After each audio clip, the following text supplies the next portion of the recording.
오늘은 시편 31편 22절부터 24절에 있는 말씀을 가지고 하나님을 바라는 자라는 말씀을 함께 나누려고 합니다. 따라서 한번 해볼까요? 하나님을 바라는 자는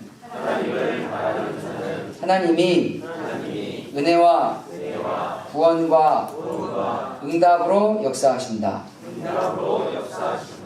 하나님을 바라는 자를 하나님은 은혜와 구원과 응답의 길로 역사하시는 줄을 믿으시길 바랍니다. 우리가 바란다 라는 말은 믿는다, 의지한다, 소망한다, 기대한다 이런 얘기입니다. 그러니까 돈을 바라는 사람이 있죠. 명예를 바라는 사람이 있습니다. 취업을 바라는 사람이 있고 합격을 바라는 사람이 있습니다. 결혼을 바라는 사람이 있고 아이를 바라는 사람이 있습니다. 성공을 바라는 사람이 있고 하나님 앞에 은혜를 바라는 사람이 있습니다. 오늘 하나님의 말씀을 통해서 하나님을 바라는 자, 즉 하나님이 우리의 소망이고 또 그 가진 소망만큼 하나님께 기대하고 살아가는 그런 주님의 백성이 되시기를 주님의 이름으로 축원합니다. 네.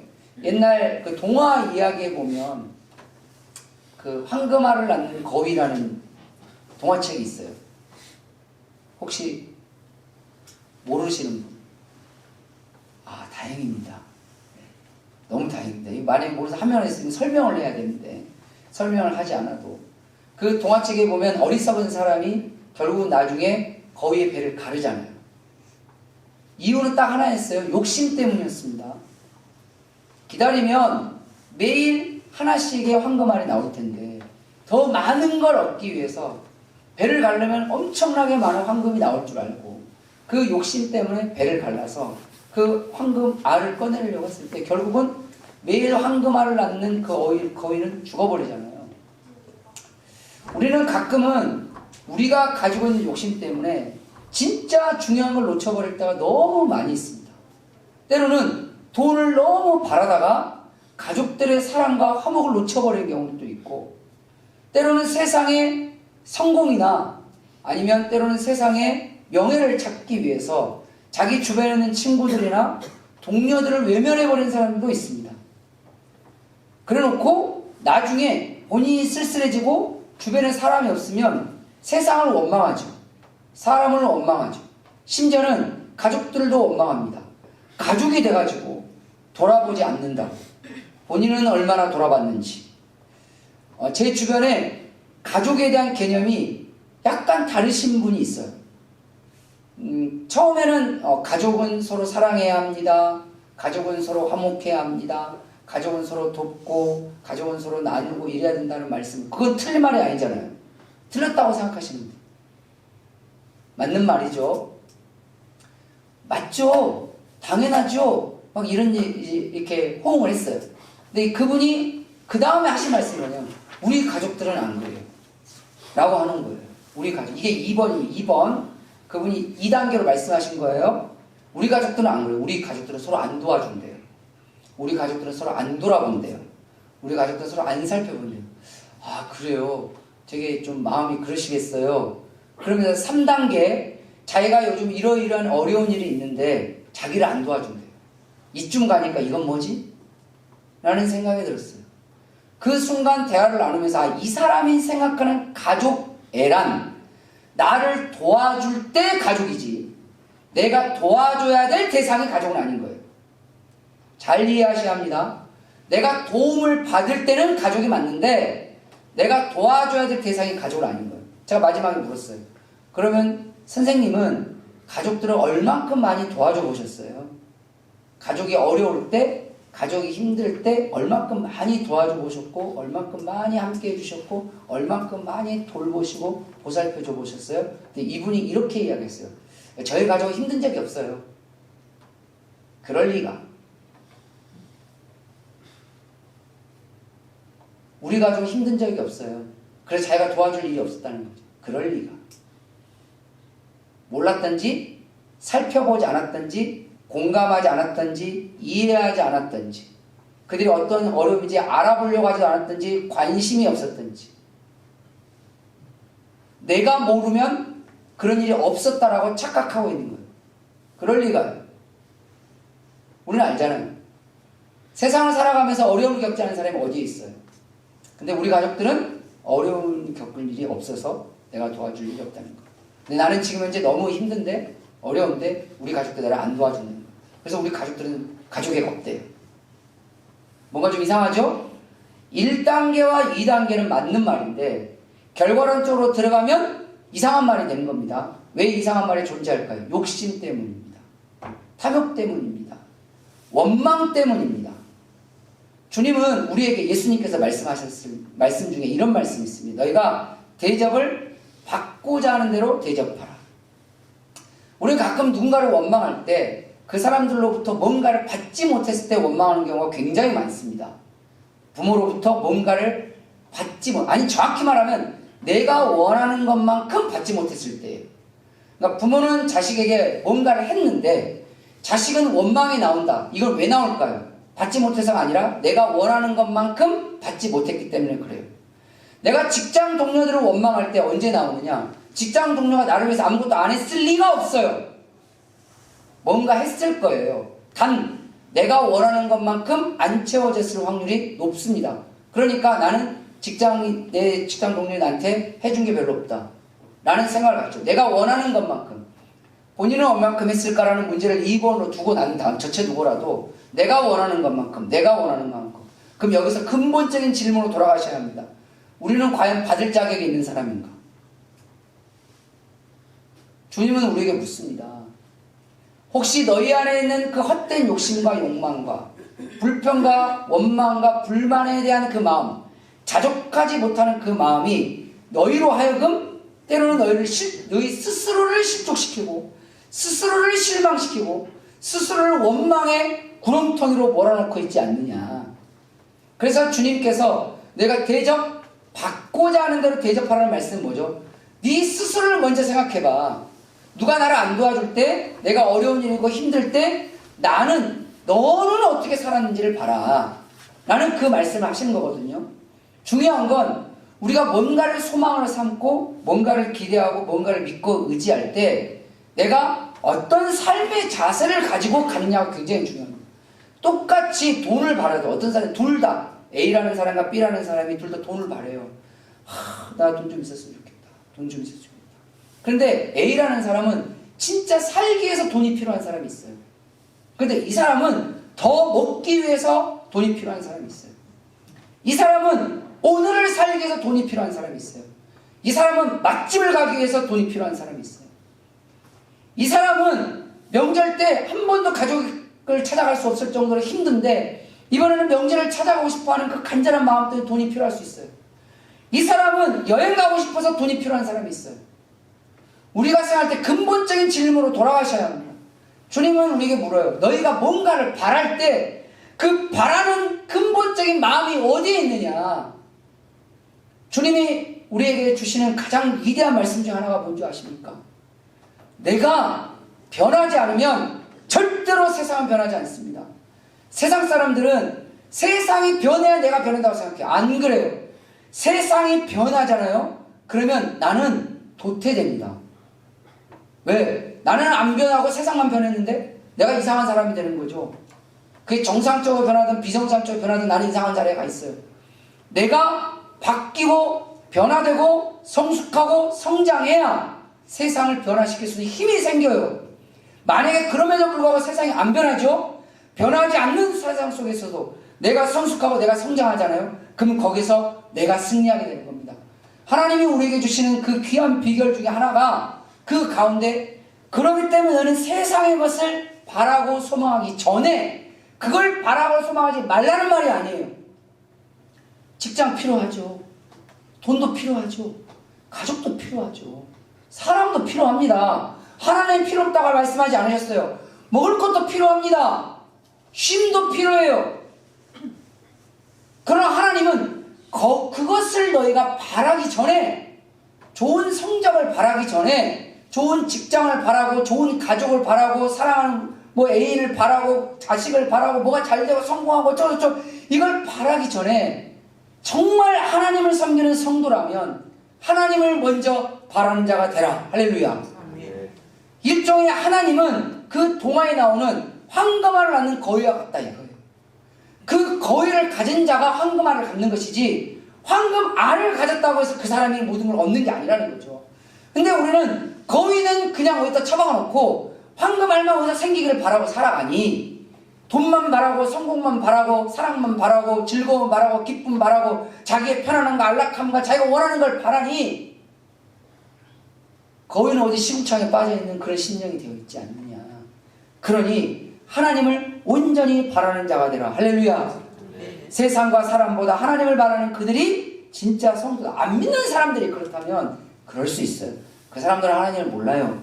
하나님을 믿지 않아요. 하나님을 몰라요. 그러니 당연히 하나님을 안 바라죠. 하나님을 바라는 사람, 하나님을 소망하고 도대체 하나님 나한테 뭘 준대? 라고 하겠죠. 하나님께 기대하고 그러면 야 하나님 뭔데 그러냐? 라고 하겠죠.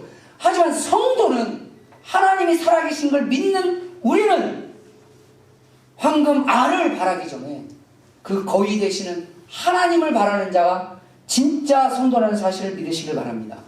그런 자에게 하나님은 은혜를 베푸십니다. 오늘 우리가 함께 읽었던 22절부터 24절은 과정을 말하는 거고, 그러니까 이런 결과를 두고 이런 과정이 있었어 라고 말하는 거예요. 그럼 결과는 앞에서 이야기하고 있는데 19절 말씀에 첫 번째 결과가 이렇게 나옵니다. 주를 두려워하는 자를 위하여 쌓아두신 은혜, 곧 주께 피하는 자를 위하여 인생 앞에 베푸신 은혜가 어찌 그리 큰지요. 정말 감당할 수 없는 하나님의 은혜를 다 경험하고 보니까 주님의 은혜가 어찌 그리 큰지요. 어떻게 하나님이 이런 큰 은혜가 나에게 왔을까? 그게 22절부터 24절까지 나오는 하나님을 바라는 자의 모습입니다. 20절 말씀에는 이렇게 되어 있습니다. 주께서 그들을, 여기서 그들은 뒤에 나오는 주님을 바라는 자입니다. 하나님을 바라는 자예요. 그들을 주의 은밀한 곳에 숨기사 사람의 꾀에서 벗어나게 하시고, 일종의 사람의 사기 같은 거잖아요. 누군가 뭐 속이려고 하고 내 것을 빼앗아가려고 이런 것들이잖아요. 사람의 꾀에서 벗어나게 하시고 비밀이 숨겨주셔서 비밀이 장막에 감추사 말 다툼에서 면하게 하시리로다. 할렐루야. 자, 인간사에 누군가가 나를 속이려고 하고 때로는 말 다툼, 이 다툼의 시작은 다 말로부터 시작하잖아요. 이런 다툼과 분란으로부터 하나님 나를 다 숨겨주시고 품어주시니 구원의 역사가 나에게 있었다. 오, 어떻게 이런 구원의 역사가 나에게 있었을까? 이게 22절부터 24절에 나오는 하나님을 바라는 자입니다. 그리고 이 안에 22절 말씀에 보면 내가 놀라서 말하기를 주의 목전에서 끊어졌다 하였사오나, 아 나는 죽었구나 라고 생각했지만 그럼에도 불구하고 내가 주께 부르짖을 때 주께서 나의 간구하는 소리를 들으셨나이다. 할렐루야. 응답하셨다 라는 의미입니다. 누구에게 하나님이 응답하셨느냐? 그게 22절부터 24절에 나오는 하나님을 바라는 자입니다. 그래서 마지막에 딱 24절에 하는 말이 여호와를 바라는 너희들아. 할렐루야. 아멘. 여기서 너희들이 바로 저와 여러분이 되시기를 주님의 이름으로 축복합니다. 아멘. 여호와를 바라는 너희들아라고 했는데 난 빼고요.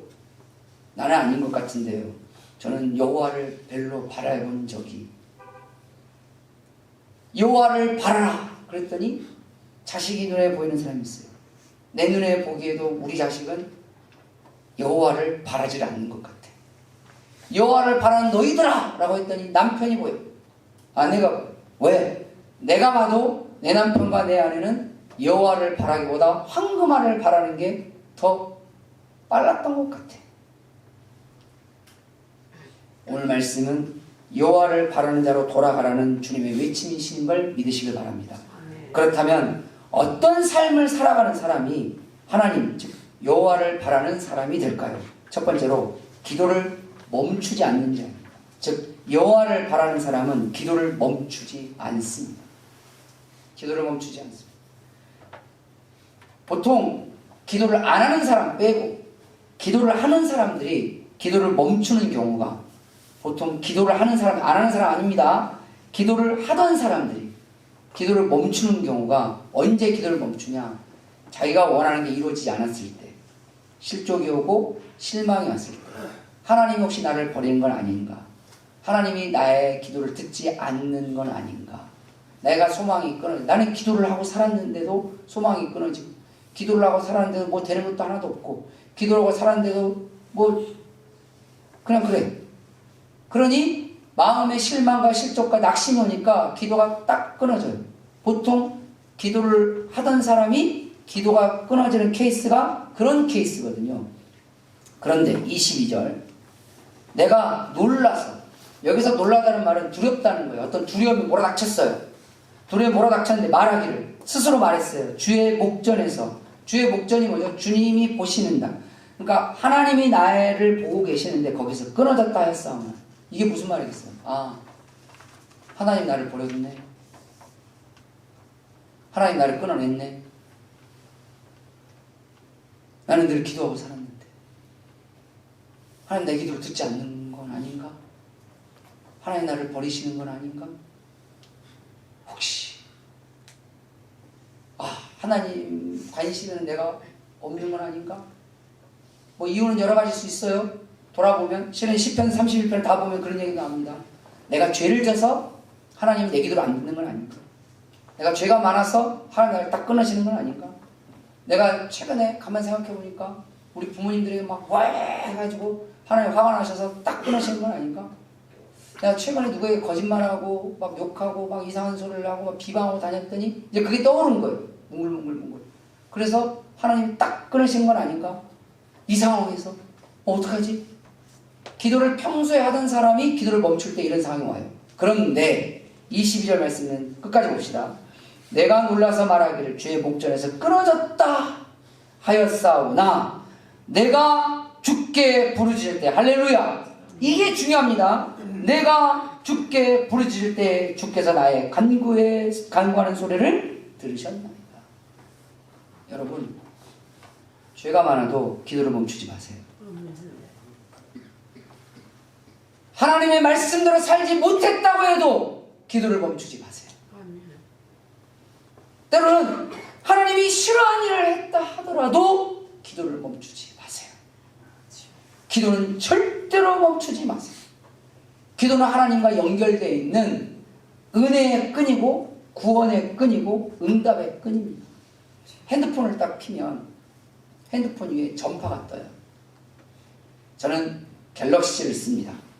갤럭시의 핸드폰 위에 보면 네모나 전파가 딱딱딱딱 뜨고 그 위에 네모가 딱 쳐있고 그 안에 5G라고 써있어요. 5G. 자세히 안 봤죠? 이게 떠있다는 얘기는 뭐냐면 계속 어디선가 전파를 받고 있다는 얘기예요.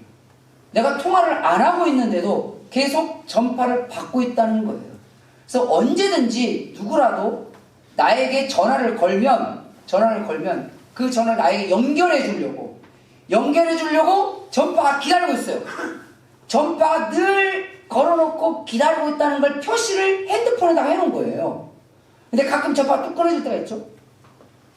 그러면 이게 없어져요. 4칸이 했다가 3칸을 줄였다가 2칸을 줄였다가 하다가 빠딱딱딱딱 탁 해요. 어디 깊은 터널을 들어가면, 산속 깊은 데 들어가면, 우리나라는 웬만하면 안 터지는 데가 없긴 한데 예전에 진도에서 배를 타고 들어가면 조도라는 섬이 있어요. 그 조도에서 배를 타고 들어가면 관사도라는 섬이 있어요. 거기서 배를 타고 또 들어가면 맹골도라는 섬이 있어요. 여기에도 교회가 있습니다. 우리 침례 관사도도 관사도 침례교회, 맹골도 침례교회, 상조도 침례교회, 하조도 침례. 우리 침례교회는 섬 다 있어요. 오지에 가서 복음 전하라는 초창기 말씀을 순종해서 다 있는데 거기 가면 핸드폰이 안 터져요. 핸드폰이 안 터져요. 거기 목사님한테, 목사님 여기는 핸드폰이 안 터지는가요? 아, 여기는 핸드폰이 안 터집니다. 근데 그 다음에 제가 웃기는 얘기를 했어요. 삐삐는 터집니다. 요즘도 삐삐, 목사님 삐삐를 보여주시는 거예요. 그러니까 자기한테 긴급 연락이 오면 뭘로 쳐야 돼요? 삐삐로 쳐야 돼요. 삐삐 아세요? 애들은 허리띠 다 차고 다녔죠. 저희들은 모토로라 썼습니다. 요즘 애들은 뭔 소리를 하는가 싶을 거예요. 삐삐를 차고 다녔어요. 요즘도 삐삐가 있는지를 알았어요. 저는 삐삐 쓴 사람이 있나 싶긴 했는데 지금도 있긴 하더라고요. 이게 그 다음에 중요한 말이 있어요. 네, 목사님, 이 삐삐 전파가 제주도에서 옵니다. 이건 전라남도 전파가 온 게 아니고 제주도 전파가 옵니다.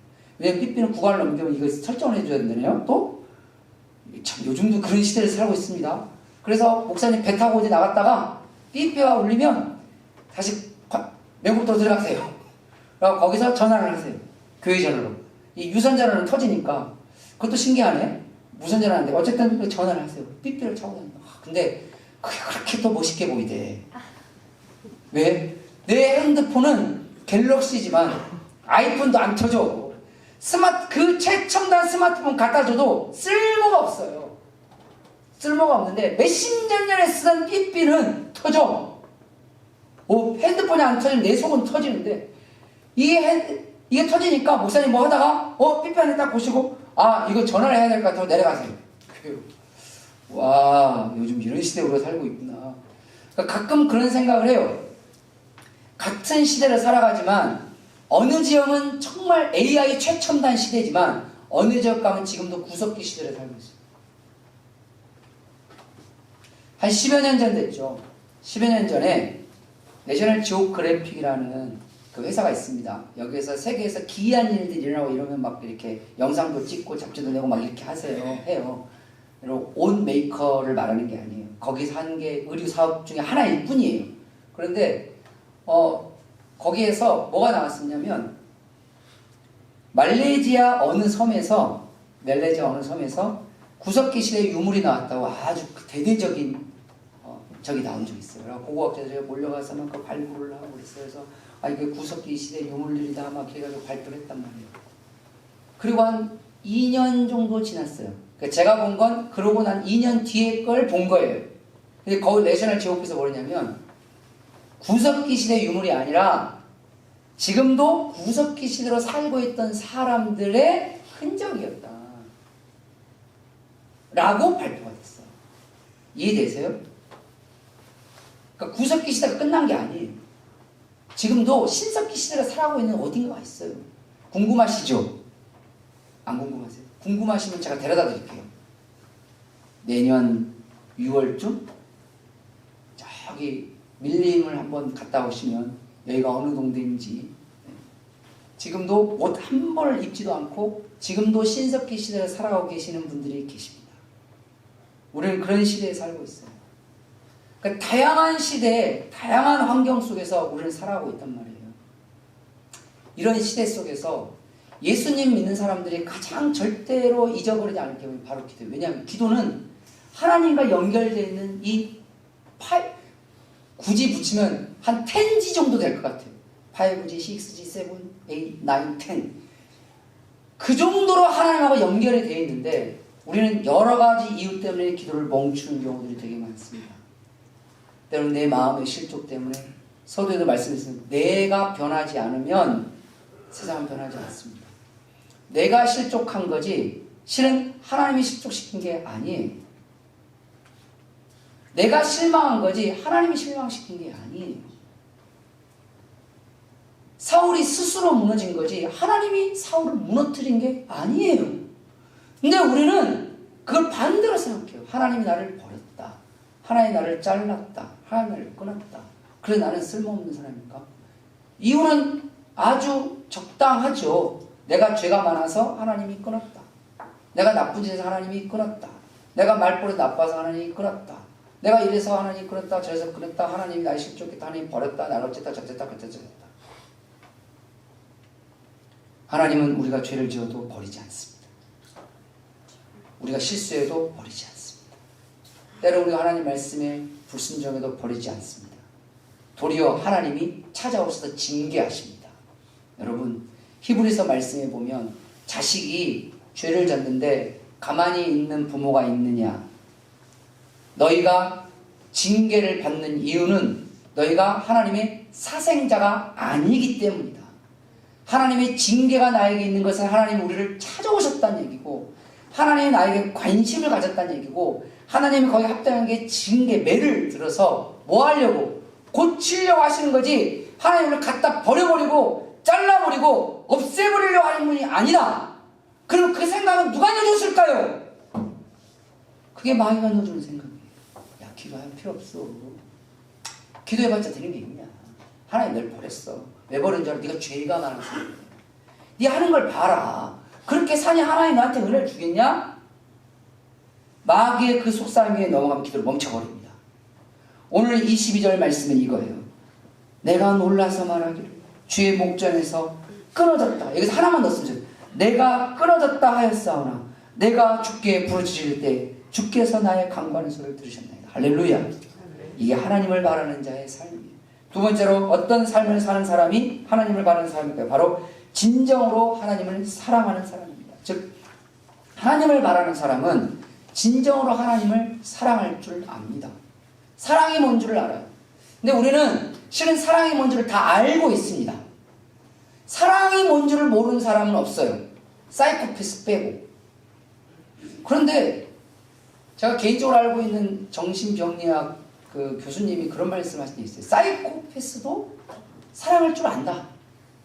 단지 그게 조금 방향이 달라서 그럴 뿐 그에게도 사랑의 감정은 있다 라고 말씀을 하시더라고요. 전문가가 그렇게 말씀하시니까 그렇구나. 그럼 정리를 해봅시다. 우리가 몰라서 그렇지 모든 사람들은 다 사랑할 줄 압니다. 그런데 하나님을 사랑할 줄 아는 사람이 따로 있고 안 그런 사람이 따로 있습니다. 정리해 볼게요. 돈 사랑할 줄 아는데 하나님 사랑할 줄 모르는 사람 많습니다. 가족 사랑할 줄 아는데 하나님 사랑할 줄 모르는 사람도 많습니다. 내 몸 사랑할 줄 아는데 예수 그리스도의 십자가를 사랑할 줄 모르는 사람 많습니다. 내 자식 사랑할 줄 아는데 우리 하나님 사랑할 줄 모르는 사람들도 의외로 많습니다. 내 꿈 사랑하고 내 성공 사랑하고 내 기분 사랑, 내 감정 사랑을 뒤집어 엎어버리고 싶은 사람들이죠. 그 내 감정을 사랑하는 사람이에요. 내 몸 아프면 세상 다 끝났다고 생각하는 사람 있잖아요. 그 사람 자기 몸을 그만큼 사랑하니까 그런 거예요. 사랑해서 나오는 반응이란 말이에요. 그런데 하나님을 그만큼 우리는 사랑하고 있냐는 거.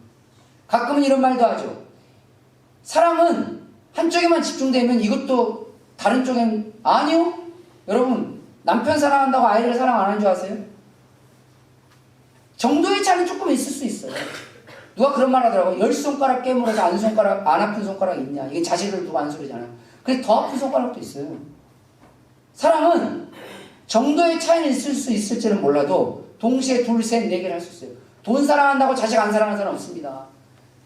자식 사랑한다고 자기 성공 안 사랑하는 사람 없습니다. 자기 명예를 사랑한다고 자기 동료를 안 사랑하는 사람 없습니다. 자기 동료도 사랑하고 자식도 사랑하고 이것도 사랑하고 저것도 사랑하고 욕심 많죠? 많은 걸 사랑하고 사랑하는 사람들도 있습니다. 그런데 유독 하나님은 그만큼 사랑하지 않습니다. 이게 우리가 하나님을 바라고 있지 않다는 증거. 진짜 하나님을 사랑하고 계십니까? 주님은 우리를 진짜 사랑하셨어요. 너무 사랑하셔서 우리가 차마 지옥에 가는 걸 두고 볼 수가 없었어요. 예전에 어느 집사님이 그런 얘기를 합니다. 자식이 너무 말을 안 들었어요. 그래서 큰 사고를 쳤어요. 근데 그 큰 사고를 치고 문제가 발생이 돼서 어려움을 겪고 있었는데 이 자식 노무 자식이 정신을 또 못 차리고 또 다른 사고를 치는 지경에까지 갔어요. 그걸 이 집사님이 미연에 알았어요. 근데 그걸 막으려다가 그 집사님이 큰 해를 받았어요. 여기 뭐라고 말씀드리긴 좀 어렵지만 큰 해를 받았어요. 그래서 제가 병원에 신방 가서 그 집사님한테 그랬죠. 저 부목사 때문에. 아, 집사님 왜 그렇게까지 하셨어요? 그랬더니, 목사님 그렇게 안 하면 제 자식은요. 근데 제가 그랬어요. 저는 그때 아직 부모의 마음이 덜 됐나 봐요. 그랬어요. 그렇다고 그놈이 집사님의 마음을 알지 않아요. 차라리 처벌을 받는 게 더 나을 수도 있어요. 라고 얘기해요. 그랬더니 뭐라고 줄 아세요? 목사님, 머리로는 아는데 사랑하면 그게 안 됩니다. 차라리 내가 다치는 게 낫고 내가 죽는 게 낫고 내가 처벌을 받는 게 낫습니다. 지금부터 한 20년 전 얘기니까 제가 32이잖아요. 그때 당시도 또 32, 33 이때. 그때까지도 아직 부모의 사랑이 정립이 안 됐었나 봐요. 제가 살면서 보니 그게 무슨 말인지 알겠어요. 논리적으로 철학적으로 설명할 수는 없는데 우리는 지옥 가냐 천국 가냐 관심이 없을 때가 있어요. 당신 그러다 지옥 갑니다. 그렇죠. 그러면 안 되는데. 이 정도지 그거에 대한 공포심, 그거에 대한 두려움 별로 없습니다. 그냥 그렇구나 도식적으로 생각합니다. 그런데 그 지옥을 만드신 하나님은 알고 있어요. 그게 얼마나 처참한 곳인지. 원래 지옥은 마귀를 심판하기 위해서 하나님 만드셨고, 근데 마귀에 유혹돼서 하나님을 떠난 인간들이 여전히 죄의 길에서 살고 하나님 부정하고 자기 뜻대로 자기 마음대로 살아가던 그들이 결국 마귀와 함께 지옥으로 갈 수밖에 없는 상황에 놓였어요. 주님이, 우리 하나님이 얼마나 가슴이 찢어진 줄 아세요? 그래서 그걸 막아보시겠다고 우리의 모든 죄를 다 뒤집어 쓰시고 십자가에서 죽으셨어요. 그런데 사람들은 뭐라고 평가한 줄 아십니까? 누가 죽으래? 입니다. 나중에 그 자식놈이 그렇게 이야기했어요. 누가 아버지한테 그렇게 하라고 그랬어요? 라고. 이것을 제가 엄청 화가 났어요. 근데 그 집사님은, 목사님, 부모는 그게 안 됩니다. 하나님은 그게 안 되신 거예요. 하나님은 브레이크가 한 거예요. 우리를 사랑하는 브레이크 한 거예요. 근데 우리는 너무 하나님을 안 사랑해요. 때로는 하나님한테 뭔가를 뜯어먹을 생각만 하지 하나님을 진심으로 사랑하려고 하지 않아요. 진짜 하나님을 바라고 있는가? 내 것이 사라질 때는 막 죽을 것 같고 죽이고 싶고 막 분노해요. 내 돈 사라지고 내 명예 사라지고 내 건강 사라지고 내 평안함이 깨지면, 누군가가 평안한 내 가정에 짱돌아 날라오면 막 분노하고 깨우치고 막 이러고 싶어져요. 나에게 문제가 생기면. 그런데 하나님의 자존심과 하나님의 마음과 하나님의 교회에 문제가 생기면 그냥 마음은 아프죠. 목사님 좀 속은 상하죠. 근데 뭐 어떻게 합니까? 사랑하지 않는 사람의 반응은 어떻게 합니까? 왜죠? 여러분 자식에게 문제가 생겼을 때 다른 사람의 반응이 거의 그래요. 안 됐다. 근데 그것이 나쁘다고 말할 수 없어요. 그건 나쁘다고 말할 수 없어요. 그게 세상의 원리예요. 왜냐? 저도 그래요. 여러분들도 그래요. 여러분이 사랑하는 사람에게 문제가 생겼을 때 여러분들이 아픈 만큼 다른 사람은 느낄 수가 없어요. 그걸 느낄 수 있는 분은 오직 하나님밖에 없습니다. 그걸 그들이 못 느낀다고 섭섭해하거나 속상해하거나 마음 아파하는 것 자체가 어불성설이에요. 왜냐? 나는 그러면 그렇게 살고 있냐는 거예요. 다른 사람의 아픔을 진짜 내 아픔처럼 여기냐? 정말 다른 사람의 아픔을 내 아픔처럼 여기면 그렇게 못합니다. 장례식장을 떠날 수 있는 줄 아세요? 그 중환자실 앞을 떠날 수 있는 줄 아세요? 못 떠납니다. 그 사람의 아픔만큼 내가 느끼고 있으면 그 자리를 떠날 수가 없어요. 목구멍에 밥이 넘어갈 수 있는 줄 아세요? 못 넘어갑니다.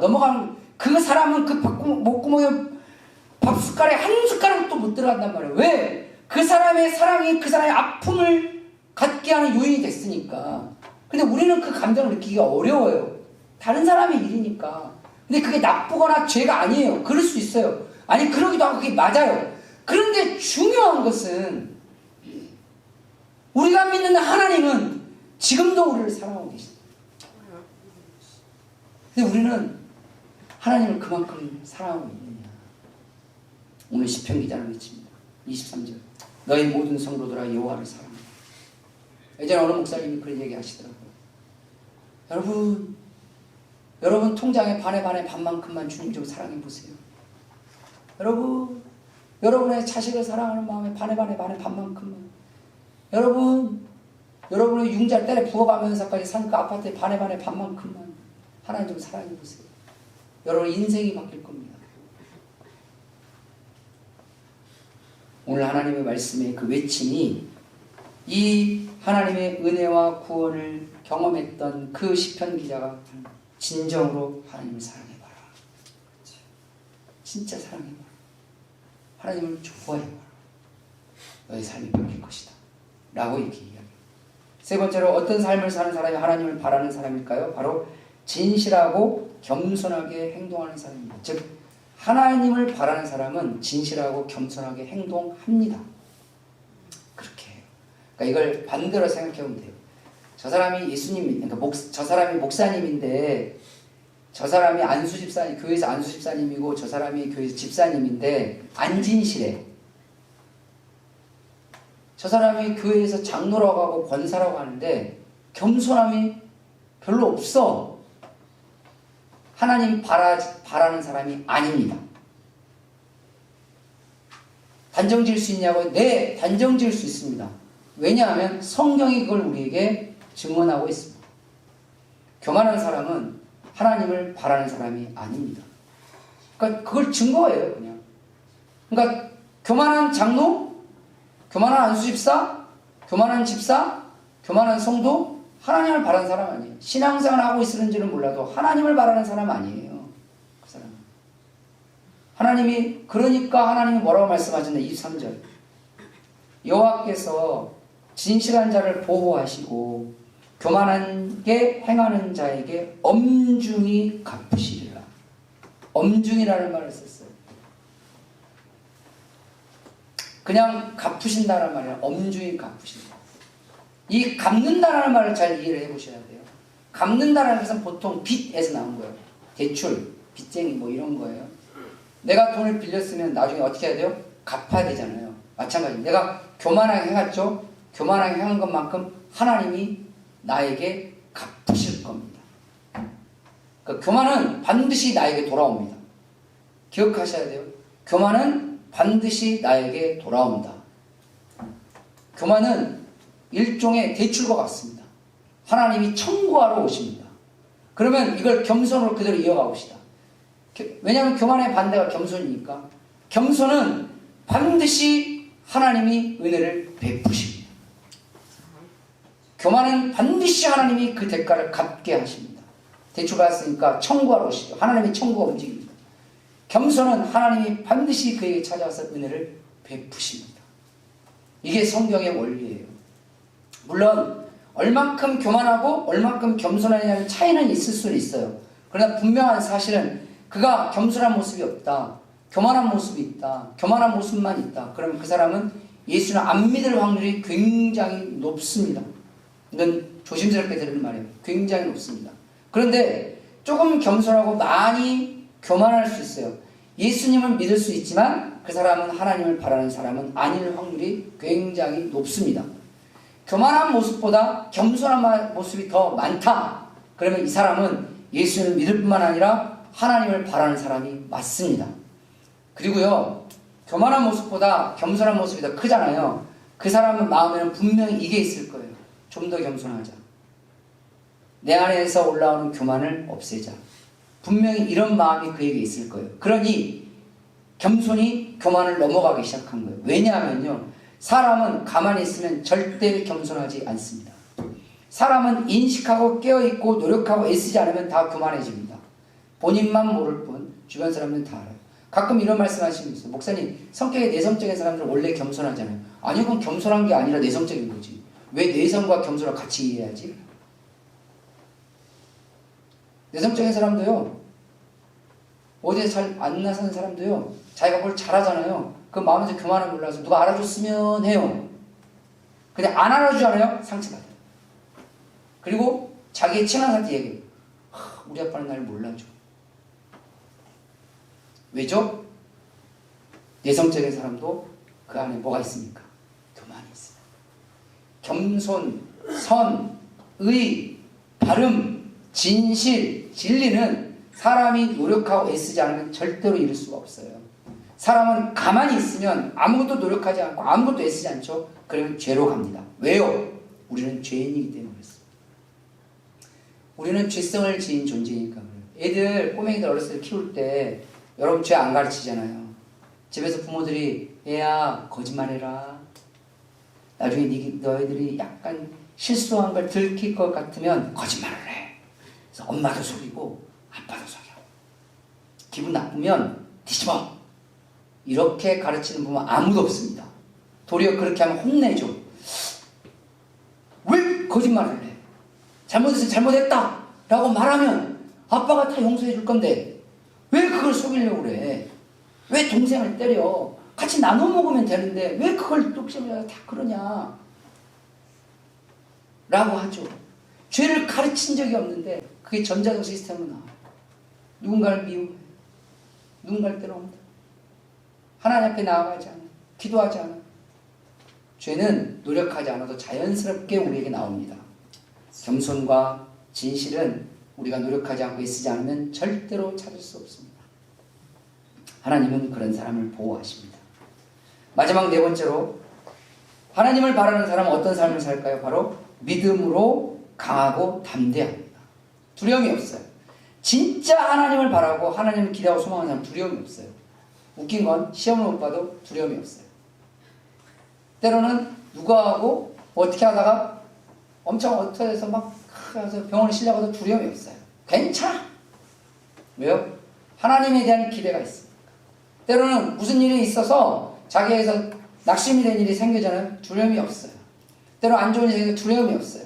예전에 제가 청년 사역할 때 연애 3년하고 깨진 자매가 하나 있었어요. 울고불고 난리가 났죠. 청년부 모임이 있었는데 성경 공부를 하는데 거기서 큐티를 나누다가 갑자기 큐티 적용이 나올 거 아니에요. 그 적용에 그 자매가 그랬어요. 그 새끼를 용서하게 해주세요.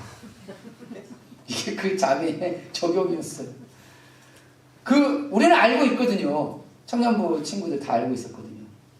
다들, 여러분들 웃죠? 그 청년부 있잖아요. 다들 긴장했어요. 헤어졌나 보다. 오늘 제 잘못 건드렸다 그러고 다 죽을 수 있어. 다 그런 분위기였어요. 저도 숙연해졌어요. 그 새끼를 용서해주세요. 우리는 웃잖아요. 저도 지금은 웃어요. 그때는 웃으면 안 나와요. 3년 동안 연애를 얼마나 치열하게 했는지 우리가 다 알고 있었으니까. 이게 아는 것과 모르는 것의 차이예요. 근데 이 자매가 그 새끼를 용서해서 하면서 막 펑펑 막 대성통곡을 했어요. 옆에 있던 나이가 조금 더 있는 자매가 이렇게 머리에서 위로해주고, 그래서 그 나이가 좀 있는 그 자매가 뭐라고 그러냐면, 그 새끼를 용서해달라는 너의 마음을 하나님이 다 아실 거야. 등을 두드려줬어요. 근데 다들 숙연해졌어요.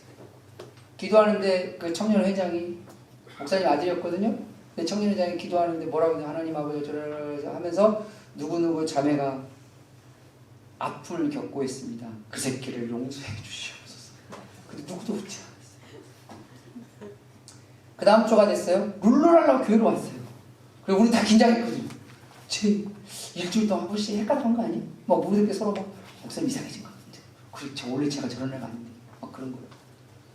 그런데 주중에 말씀 이렇게 큐티하다가 놀라지 말라, 두려워하지 말라, 강하고 담대하라. 그 여호수아의 말씀을 큐티를 했었나 봐요. 근데 그 청년부 모임에 그 얘기를 한 거예요. 마음이 너무 안 좋아가지고 그걸 놓고 기도했는데 그 사람들은 그게 목숨처럼 여길 일이니까 그 나이 때에는 근데 말씀을 읽는데 이거 하나님 나에게 주신 말씀이다 라고 기도를 했다는 그 말씀이 들고, 그랬더니 자기 마음에, 하나님 음성이 들린 건 아니고 마음에 기도를 했더니 화내지 마라, 두려워하지 마라, 놀라지 마라, 걔보다 더 좋은 놈을 보내줄게, 이 마음이 왔대. 그래서 다들 빵 터졌어요. 그래서 그럴 거야 막 위로해주고 격려해주고 막 그랬어요. 근데 다들 나오면서 그랬어요.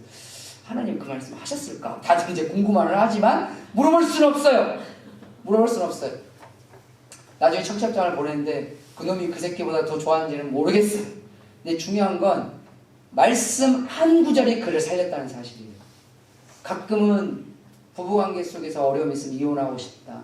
때로는 자녀들의 문제가 있을 때, 때로는 이 자녀들과의 갈등 때문에 너무 고통스러울 때가 있어요. 때로는 자기가 다니는 직장에 문제가 생겨서 돈 문제가 발생이 돼서 너무 고통받는 경우도 있습니다. 그때 하나님을 바라십시오. 하나님이 여러분들에게 이렇게 말씀하십니다. 두려워하지 마라. 놀라지 마라. 내가 더 좋은 곳으로 인도할 것이니 강하고 담대하라. 근심, 걱정, 염려에 너희를 몰아넣지 마라. 나를 바라라. 할렐루야. 하나님을 바라라. 하나님의 능력이 있다. 주신 이도 여호와시오 취하신 이도 여호와시니 하나님이 함께 하실 것이다. 할렐루야. 주님을 바라고 주님께 나아가고 우리에게 주어진 삶의 오늘을 성실히 살아가는 자, 하나님이 더 좋은 곳으로 채우실 줄 믿습니다. 아까 말씀하셨던 더 크신 은혜, 베푸신 은혜가 어찌 그리 큰지요. 이 역사가 어떤 상황에서 하나님이 은밀하게 나를 숨겨주시고 비밀의 장막에 나를 감추신 구원의 능력이, 때로는 내가 하나님 앞에 붙들고 나아갈 때 응답하시는 그 하나님의 능력이, 이렇게 하나님을 바랄 때 하나님은 우리 인생 가운데 임재하시고 하나님 역사하실 줄 믿습니다. 우리는 그분을 믿고 가는 거예요. 그분을 붙들고 가는 거예요. 솔직히 세상에 믿을 놈이 얼마나 있겠습니까? 솔직히 세상에서 의지할 사람이 얼마나 있겠습니까? 자식들이 부모를 의지한다고 한들 평생 의지할 수 있겠습니까? 부모가 자식을 의지한다고 한들 그 자식을 얼만큼 평생을 의지할 수 있겠어요? 누가 그러더라고. 요즘 자식 의지하지 말라고. 다 자기들 목 그냥 푹치 다니라고 바빠 죽겠다고. 우리는 오직 하나님을 신뢰하고 하나님을 믿고 하나님을 의지하고 하나님을 바라는 사람들입니다. 하나님을 바라고 살아보십시오. 그게 성도이고 하나님의 은혜와 구원과 응답으로 함께할 줄 믿는 저와 여러분 되시길 주님의 이름으로 축원합니다. 기도하겠습니다.